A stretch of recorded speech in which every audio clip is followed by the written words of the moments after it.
ഇത് വിയർപ്പൊഴിക്കാതെ പ്രപഞ്ചം പിടിച്ചടക്കണം എന്നൊക്കെ കുട്ടിക്കാലത്ത് ആഗ്രഹിച്ചിരുന്നു. അങ്ങനെയൊക്കെ പറയുന്നൊക്കെ പറഞ്ഞു. അപ്പോൾ വലിയ വലിയ ഒരു ചിന്തിക്കാൻ നമുക്ക് അതിർത്തികളില്ലല്ലോ. അപ്പോൾ അത് വലുതാക്കിയിട്ട് ചിന്തിക്കും. അപ്പോൾ അങ്ങനെ അതിൻ്റെ ഹാർഡ് വർക്കാണ് ഇതിൻ്റെ ഒരു ഏറ്റവും വലിയ സംഭവം. ഹാർഡ് വർക്ക് ചെയ്യുക. എല്ലപ്പോഴും എല്ലാം പറ്റിയെന്ന് വരില്ല. പക്ഷെ നമ്മുടെ ഒരു ടൈമിൽ ആ ടൈമിൽ നമ്മൾ നല്ല ഹാർഡ് വർക്ക് ചെയ്തിട്ടുണ്ട്. അതായത് ഇന്ന് ഇത്ര ആൾക്കാരെ കോണ്ടാക്ട് ചെയ്യണം, ഇത്ര ആളെ വിളിക്കണം, ഇത്ര ഒരു സാധനം നമ്മളൊരു ബിൽഡിങ്ങോ നമ്മളൊരു ലാൻഡോ കണ്ട ഇത് ആരാണ് ഇതിന് യൂസ്ഫുൾ ആവുക എന്നുള്ളത് ചിന്തിച്ചിട്ടാണ് നമ്മൾ അതിൻ്റെ വർക്ക് ആരംഭിക്കുക.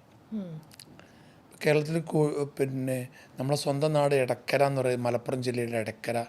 അവിടുന്ന് മഞ്ചേരി വന്നിട്ട് അങ്ങനെ കച്ചവടം ചെയ്ത് അവിടുന്ന് കോഴിക്കോട്ടേക്ക് പിന്നെ ഒരു പെട്ടിയും പിടിച്ചിട്ട് ഒരു വെള്ളക്കുപ്പായം വെള്ളത്തുണ്ടിയൊക്കെ ആയിട്ട് അന്നത്തെ ഒരു സ്റ്റൈൽ അതാണല്ലോ. ആ സ്റ്റൈലിൽ പോയി അങ്ങനെ അവിടെ നിന്ന് പിന്നെ ബൈക്കും ഈ കോണ്ടസ് അംബാസഡർ കാറുകളിൽ നിന്നൊക്കെ തുടങ്ങി ഫിയറ്റിൽ നിന്നൊക്കെ മാറി ജീപ്പിൽ നിന്നൊക്കെ മാറി പിന്നെ ഈ ടാറ്റ സിയറൊക്കെ വന്നു. ആ കാലഘട്ടങ്ങളിൽ ടാറ്റ എസ്റ്റേറ്റ് ടാറ്റ സിയറൊക്കെയാണ് ആദ്യം വന്ന കാർ. പിന്നെ സ്റ്റാൻഡേർഡൊക്കെ വന്നിരുന്നു, സ്റ്റാൻഡേർഡ് 1000 എന്നൊക്കെ.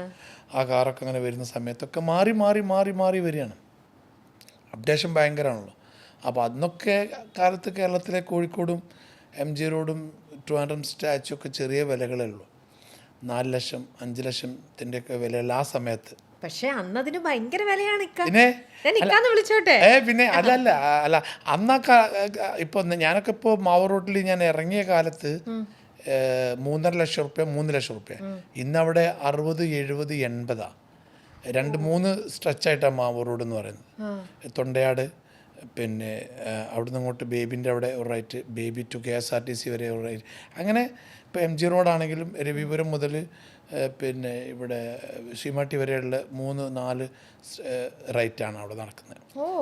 അപ്പോൾ അന്നൊന്നും എടപ്പള്ളി ഒന്നും ആയിട്ടില്ല, ഒന്നും ആയിട്ടില്ല. വൈറ്റിലൊക്കെ പറഞ്ഞാൽ അങ്ങനെ കിടക്കുകയാണ്, ബൈപ്പാസ് വരുന്ന സമയത്ത്. അപ്പോൾ ചെറിയ വിലയാണ്. ആ സമയത്തിന് നമ്മൾ ഹാർഡ് വർക്ക്, ഒരു ബ്രോക്കർ എന്നുള്ള ആ ഒരു മേഖലയിലാണ് നമ്മുടെ സ്റ്റാർട്ടിങ്. ഈ ബ്രോക്കർ പിന്നെ എവിടം വരെ എത്തിക്കാൻ പറ്റും, അത് പിന്നെ ഒരു ഓഫീസിലേക്ക് കയറി അവിടെ പിന്നെ 2 സ്റ്റാഫായി 4 സ്റ്റാഫായി.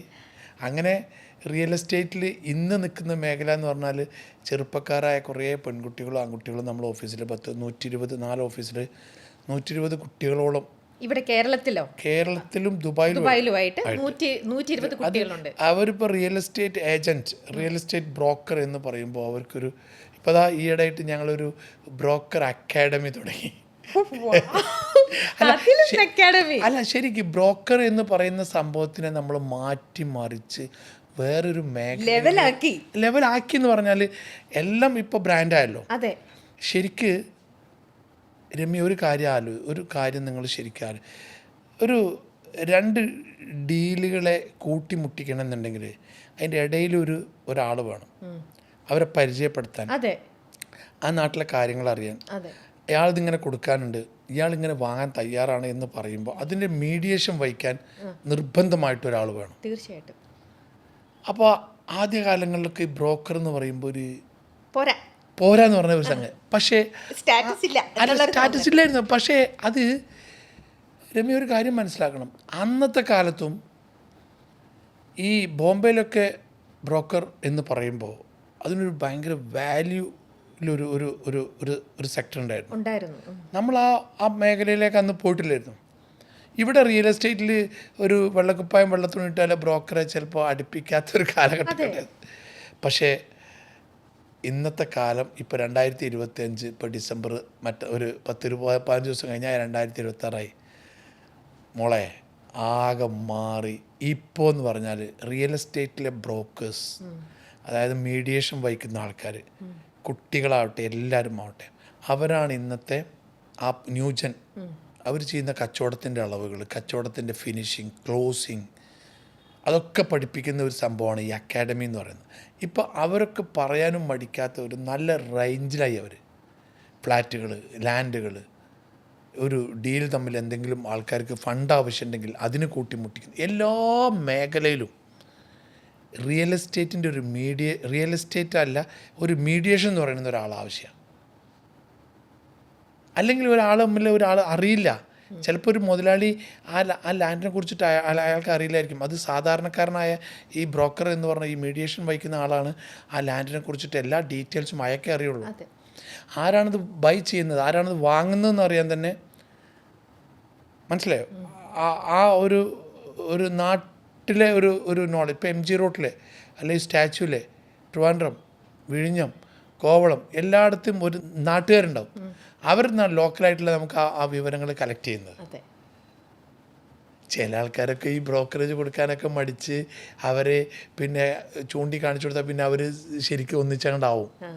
ഇപ്പോൾ പിന്നെ അതിനൊക്കെ ഓരോ സിസ്റ്റമൊക്കെ വന്നിട്ടുണ്ട്. ഇപ്പോൾ ഞാൻ പറയുമ്പം ശരിക്കും ജനിച്ചു വളർന്നത് എടക്കര അല്ലേ, മലപ്പുറംകാരനാണ്. പക്ഷെ എന്നിരുന്നാലും കേരളത്തിന്റെ തിരുവനന്തപുരത്തെ എല്ലാ സ്ഥലങ്ങളുടെയും പേര് അറിയാം, എറണാകുളത്തെ അത്യാവശ്യം എല്ലാം അറിയാം. അങ്ങനെ കേരളം മുഴുവൻ ശരിക്കും അരച്ച് കലക്കി പഠിച്ചിട്ടുണ്ട്. മാത്രമല്ല ദുബായിലെ ഓരോ ന്യൂക്ക് ആൻഡ് കോർണറും തീർച്ചയായിട്ടും അറിയാം. അങ്ങനെ ഇന്നിപ്പോൾ വളരെ അഭിമാനം, ഇപ്പോൾ തൊട്ട് മുന്നേ പറഞ്ഞില്ലേ 2026 എത്താറായി. ഇന്നിപ്പോൾ വളരെ അഭിമാനത്തോടു കൂടിയാണ് ഒരു ബ്രോക്കർ എന്ന് പറയുന്നതിൽ വളരെയധികം അഭിമാനം കൊള്ളുന്ന ഒരു നിമിഷത്തിലാണിപ്പോൾ. ആ ഒരു ജേർണിയുടെ തുടക്കത്തിൽ തന്നെ ഒന്ന് പറയാൻ വെക്കുക. കാരണം ഇന്നിപ്പോൾ നമ്മളെ കേട്ടുകൊണ്ടിരിക്കുന്ന അല്ലെ കണ്ടുകൊണ്ടിരിക്കുന്ന ഇവരിൽ ഒരുപാട് ആൾക്കാർക്ക് ഒരുപാട് സംശയങ്ങളുണ്ടാവും. എല്ലാവർക്കും ഒരു ഇൻസ്പയറിങ് ആവട്ടെ ഇക്കയുടെ ആ ഒരു ജേർണി. ഒക്കെ പറഞ്ഞു ആ ഒരു മലപ്പുറംകാരൻ എങ്ങനെ ഇങ്ങനെ സ്ഥലക്കച്ചവടം എന്നൊക്കെ പറയുമ്പോൾ അന്ധകാലത്ത് സ്ഥലക്കച്ചവടത്തിന് ഇന്ന് പറയുന്ന പോലത്തെ ഒരു വലിയ വിലയൊന്നും ഇല്ലല്ലോ. പക്ഷെ എന്നാലും ഇക്കനെ എങ്ങനെ ഇതിലേക്ക് അട്രാക്ട് ചെയ്തത് എന്തായിരിക്കും? നേരത്തെ പറഞ്ഞല്ലോ, നമുക്കൊരു പാഷനും ഒരു സ്വപ്നവും പിന്നെ ഹാർഡ് വർക്കും. അതെ, ആ ഹാർഡ് വർക്ക് എന്ന് പറഞ്ഞാൽ നമ്മളിപ്പോൾ പകൽ 8 മണിക്കൂറാണെങ്കിൽ അത് നമ്മൾ രാത്രി പകൽ ഇപ്പോൾ ഈ മൊബൈൽ ഇല്ലാത്ത സമയത്ത് STD ബൂത്തുള്ള കാലത്ത് ആ എല്ലാ STD ബൂത്തിലും കയറി ഇരുന്നിട്ട് പിന്നെ വിളിച്ച് ആളവിടെ ഉണ്ടോ ഞാൻ അങ്ങോട്ട് വരട്ടെ വെച്ചിട്ട് യാത്ര ചെയ്തിരുന്നൊരു കാലം.